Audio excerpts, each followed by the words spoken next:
Have you ever stopped to reflect on the spiritual impact of a simple Mass offered for a soul that has departed this life? What unfolds behind the scenes of the unseen, where time and eternity intertwine? In this video, we invite you to delve into one of the most moving and powerful mysteries of Catholic tradition, the Holy Mass as a bridge between the living and the dead, as an act of love that transcends the boundaries of death. Imagine that, when you offer a Mass for a departed loved one, your prayers are not just words cast to the wind, but arrows of light piercing through the shadows of purgatory. There, where souls are purified by the fire of divine love, every prayer, every consecrated host acts as a balm that soothes their longing for heaven. The Church teaches that the Eucharist is Christ's perfect sacrifice renewed on the altar, and when we unite our intention with this supreme act, we participate in a current of grace that can hasten a soul's journey to eternal glory. But how does this happen? What takes place in the spiritual realm when the priest elevates the host and the chalice? Catholic theology reveals that the Mass is not confined to the walls of the church. It resounds in heaven, touches hearts in purgatory, and even echoes in hell as a testimony of divine mercy. The souls in purgatory, though assured of their salvation, cry out for our prayers like the thirsty cry out for water. And the Mass is the purest fountain we can offer them, not by our own merit, but by the infinite power of Christ's blood. In this journey, we will explore everything from the visible rites at the altar to the invisible dramas of souls undergoing purification. We will see how the saints in their revelations describe the unspeakable relief that even a single Mass can bring to these suffering brethren, and we will discover why the Church insists. Offering Masses for the dead is not optional. It is an act of charity that binds us to the communion of saints. Prepare yourself then to understand not just with your mind, but with your heart, how your faith can be the key that frees a soul for God's definitive embrace. Eternity begins now, and you are part of this story. The Holy Mass is not merely a religious ceremony or a symbolic ritual. It is the representation of Christ's redemptive sacrifice offered in an unbloody manner upon the altar. When we participate in a Mass offered for a departed soul, we are performing an act of profound spiritual communion. It is as though we are leading that soul to the foot of the cross at Calvary, where the blood of Jesus still speaks louder than any sin. At the sacred moment of consecration, when the priest utters the words, "This is my body, this is my blood," something extraordinary happens in the unseen world. Saints and mystics of the Church have testified that, in that instant, a torrent of divine graces bursts forth upon the souls in purgatory for whom the Mass is offered.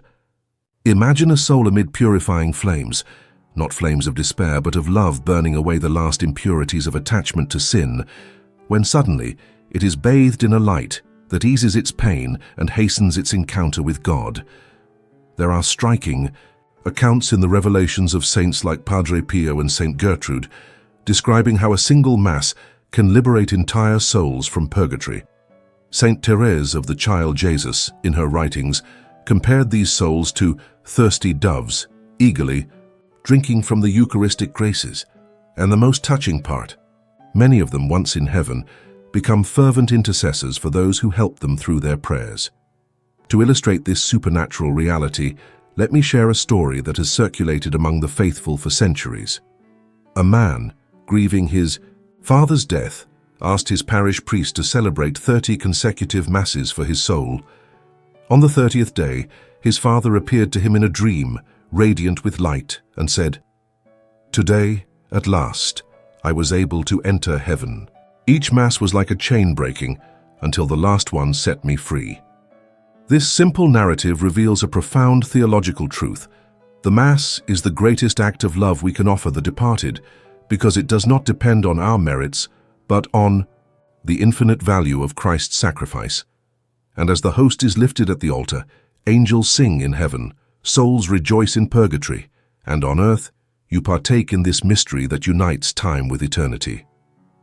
Doña Lourdes was that woman everyone saw in the front pew of the church, her white veil covering her graying hair, her calloused fingers clutching a rosary. Her love for her deceased husband had not ended with death. On the contrary, it had deepened into something greater.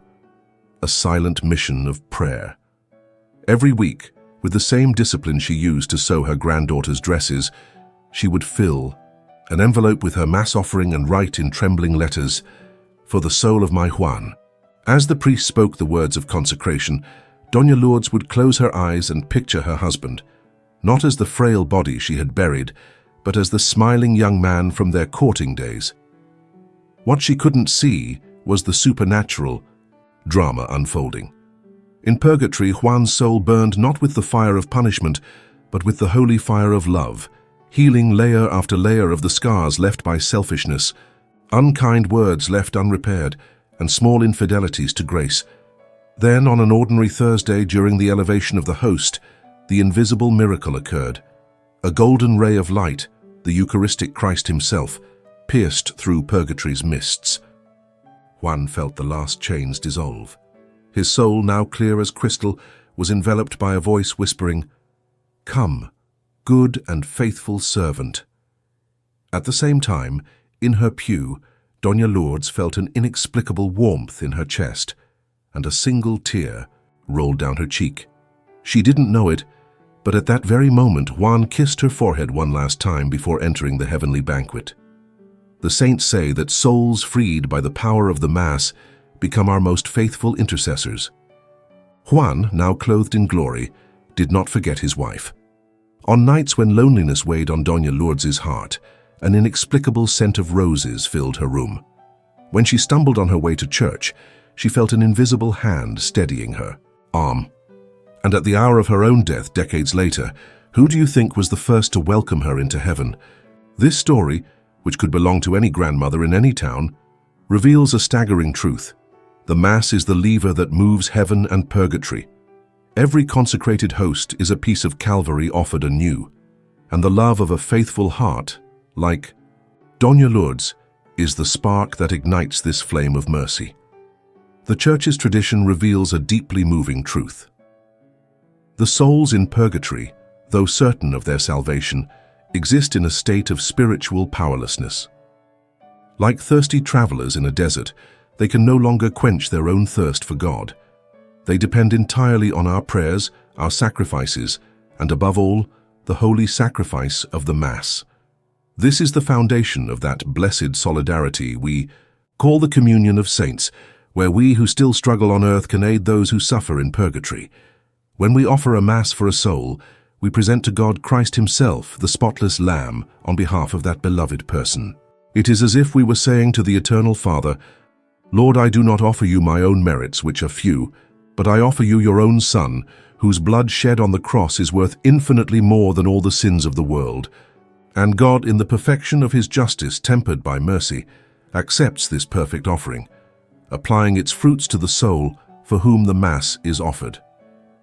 The mystical accounts of the Church unanimously testify to the Eucharist's liberating power.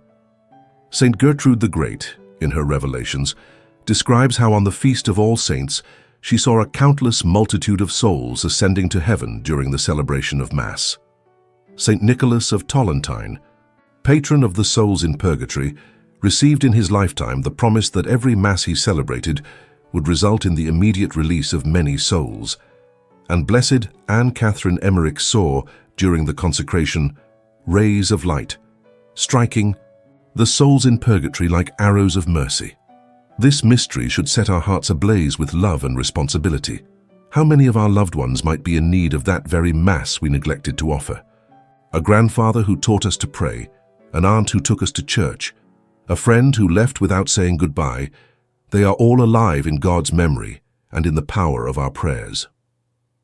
So the next time you attend Holy Mass, try this exercise of faith. At the most solemn moment, when the priest elevates the sacred host, close your eyes and imagine the heavens opening and angels bowing in adoration, the gates of purgatory illuminated by the light of the consecrated host, the soul you pray for wrapped in that purifying light.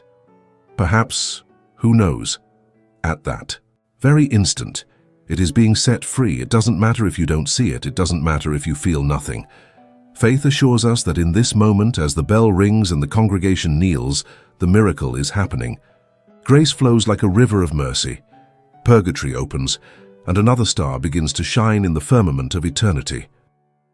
The Holy Mass is the Church's greatest treasure, the most precious gift we can offer those who have gone before us on the journey to the Father's house. And every Mass celebrated with this intention is a new Pentecost for thirsty souls, a new explosion of grace in the mysterious silence of purgatory. May we never forget this sublime responsibility and privilege, to be, as pilgrims on earth, the good Samaritans who pour the oil and wine of mercy upon the wounds of souls journeying toward the fullness of the beatific vision. For one day, we, too, may need this current of love, and then the Masses we offer today will become seeds of eternal gratitude. Thank you for watching this video. Leave your like and subscribe to the Living Hope channel on YouTube. Activate notifications by clicking on the bell to receive other publications.